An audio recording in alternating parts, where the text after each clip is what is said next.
Hi everyone, how are you? Are you still enjoying the games? Are you still enjoying all the videos that I'm putting here speaking about the games? I sure hope so. The games are in fact coming to an end, unfortunately. And I was thinking today that exactly the games are coming to an end, and we had some new sports this summer. And I was wondering if you know how did they get there? So today we're going to talk about the Olympic program and its sports. So in fact, there's many things to be said on that subject. To start, maybe I should mention that there are federations that are recognized by the IOC, and that doesn't mean necessarily that their sports are part of the Olympic program. So there are certain conditions that these federations need to abide to. For example, there needs to be an international federation, and this federation needs to be represented in all 5 continents, and there is a certain number of athletes that must actually perform in this sport, and you need also to have both genders participating in the sport, etc., etc. So there's a list of a little checklist that they need to fill. But then you do have the Olympic program that will go for each edition of the Olympic Games. This program will be approved by the IOC members in what is called an IOC session previous to the game, a few years previous to the games. There's something else to be said. Also, a few years ago, the IOC came out with this document called the Agenda 2020. And this agenda was actually a strategic plan which kind of set a roadmap of what they wanted to achieve by 2020, and therefore some guidelines, in fact in many areas. But for example, one of the principles was that they wanted to increase gender equality, they wanted to increase sustainability measures. Many of those things were mentioned in the agenda, and then for the last few years the IOC and of course every organizer of each games, they have been trying to follow these and improve these to make sure that we would arrive. Of course, you know, I'm making this video in 2021, so you're wondering why I'm speaking about this. Well, I'm speaking about this because when they came in 2020, which was a tough year with COVID and everything, they actually understood that they were making progress, and therefore they should add some time to all these kind of benchmarks that they set themselves to. So now this agenda is called the Agenda 2020 plus 5. So there's still some time to keep improving, to keep putting measurements in place. So that's all pretty good and nice. But my point was to say, also within the 2020 agenda, the tone that the IOC is setting is that they want more inclusive and gender balanced and youth-centered games. And therefore, that's why there is this need of increasing the sports that will bring that to the games, right? I want to do a parenthesis and say, before there wasn't exactly like that. So before there was an Olympic program, there are some sports that have been in the Olympic program ever since the first edition in 1896 in Athens, but some sports were presented and then later they became part of the Olympic program. A good example of such sport is volleyball. It was not part of the original program, it was presented and then included in the program. And in these last few years, and together with this agenda and together with this bigger collaboration that the IOC is having with its counterparts, what they are doing now is that they are asking the organizers to propose sports that they would like to include in the program, and then, as I said, these will be approved in an IOC session by its members. And by the way, the members include different kinds of stakeholders, including athlete representative. I did put in my Instagram because there were new athletes elected during Tokyo 2020 Games for the Athletes Commission which is also part of this whole environment. And then, of course, you know that in Tokyo we had four new sports, which were karate, surf, skateboarding, and climbing, Olympic climbing. And there were some particularities because, of course, this can be performed in a certain way, but then there are some things within the Olympics that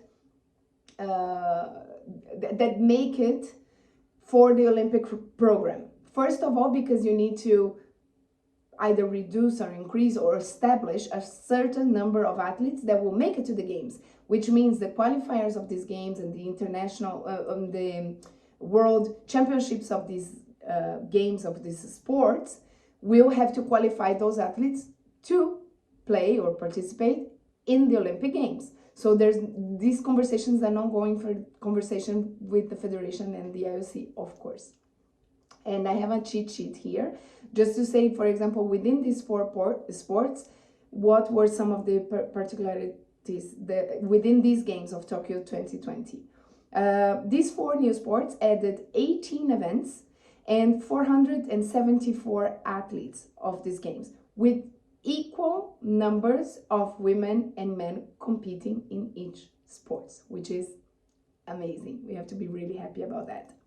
So the karate, something that was very fun about the karate is that it's being debuted in the country where it started. Karate, it has Japanese origins, so it's super fun that it was one of the sports that was included.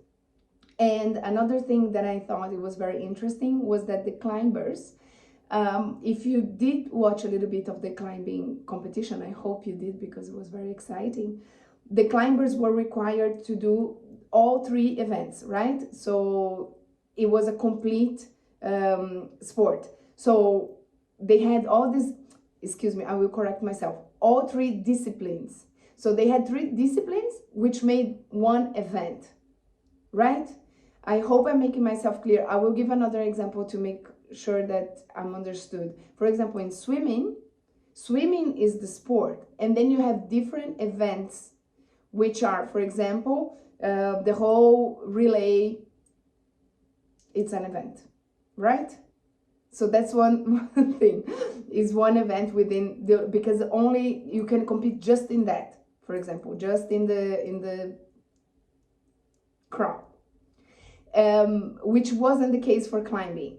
In climbing, you had to be part of the strength and the speed to make sure that you were a complete athlete, and that's how you would make the medal. And also for the surfing, there was some things for the surfing that were said about surfing being a bit unpredictable in terms of settings and weather, and a bit distant sometimes than a host city. So there were some comments where we did see that it turned out to be a very good event and very well supported throughout the world. And we do have surfing again in Paris.